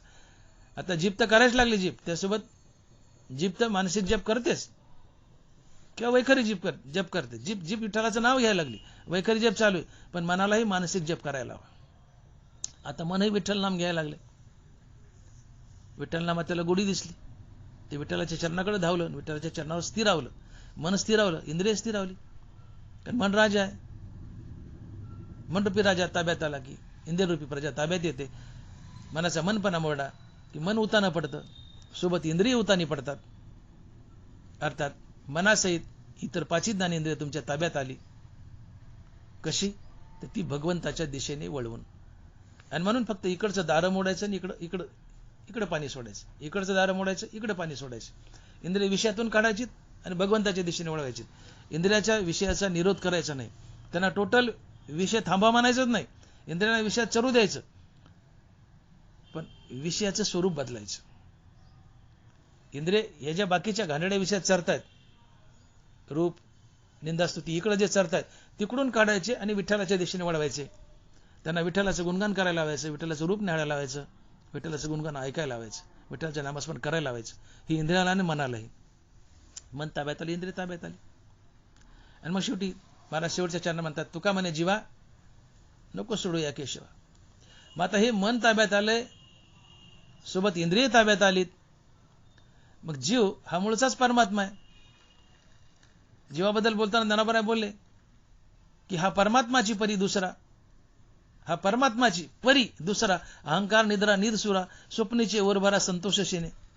हा जीव तर मूळचाच परमात्मा आहे, पण अहंकारात बद्ध झालाय म्हणून दोषी आहे किंवा बाद झालाय.